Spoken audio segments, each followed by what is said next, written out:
नमस्कार दोस्तों, आप सबका हमारे चैनल पर बहुत बहुत स्वागत है। विद्वान लोग कहते हैं कि सर्वप्रथम राम कथा हनुमान जी ने लिखी थी, और वह भी एक शिला यानी कि एक चट्टान पर, और वो भी अपने नाखूनों से। यह राम कथा वाल्मीकि जी की रामायण से भी पहले लिखी गई थी, और यह हनुमद रामायण के नाम से प्रसिद्ध है। यह घटना तब की है जब भगवान श्री राम रावण पर विजय प्राप्त करने के बाद अयोध्या में राज करने लगते हैं, और श्री हनुमान जी हिमालय पर चले जाते हैं। वहाँ वे शिव तपस्या के दौरान एक शिला पर प्रतिदिन अपने नाखून से रामायण की कथा लिखते थे।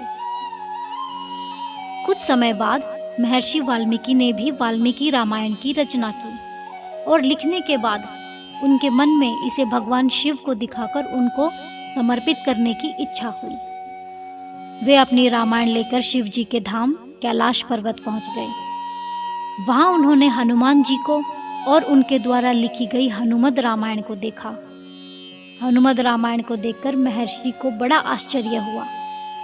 उन्हें आश्चर्य इस बात का था कि एक योद्धा प्रभु श्री राम के जीवन का वर्णन इतने सुंदर ढंग से कैसे कर सकता है। इस पर उन्होंने हनुमान जी के काव्य की खूब प्रशंसा की। उन्होंने कहा कि आपकी रचना के सामने मेरी रचना कुछ भी नहीं। यह सुनकर हनुमान जी के मन में विचार आया कि वाल्मीकि जी एक महान कवि हैं, और वे राम भक्त भी हैं। उनकी रामायण में भी तो मेरे प्रभु की ही महिमा बताई गई है।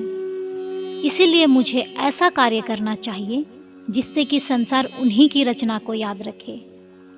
इसके बाद हनुमान जी ने शिला में लिखी अपनी रामायण को अपने कंधे पर उठाया और समुद्र में उसे विसर्जित कर दिया। हनुमद रामायण हमेशा के लिए समुद्र में समा गई।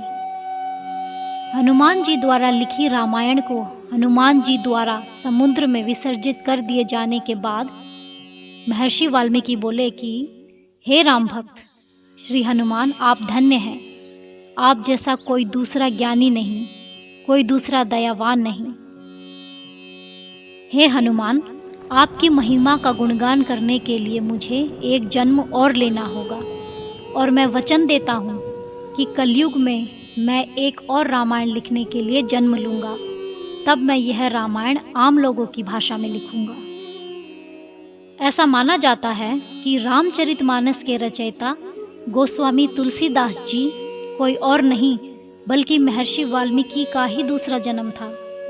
तुलसीदास जी अपने रामचरितमानस लिखने से पूर्व हनुमान चालीसा लिखकर हनुमान जी का गुणगान करते हैं, और हनुमान जी की प्रेरणा से ही वे फिर रामचरितमानस लिखते हैं। कहते हैं कि कालिदास के काल में एक पट्टलिका को समुद्र के किनारे पाया गया था, जिसे एक सार्वजनिक स्थान पर टांग दिया गया ताकि विद्यार्थी उस पर लिखी गूढ़ लिपि को समझकर उसका मतलब निकाल सके। ऐसा माना जाता है कि कालिदास ने उसका अर्थ निकाल लिया था, और वो ये भी जान गए थे कि ये पट्टलिका कोई और नहीं बल्कि हनुमान जी द्वारा रचित हनुमद रामायण का ही एक अंश है, जो कि जल के साथ प्रवाह होकर यहाँ तक आ गया है।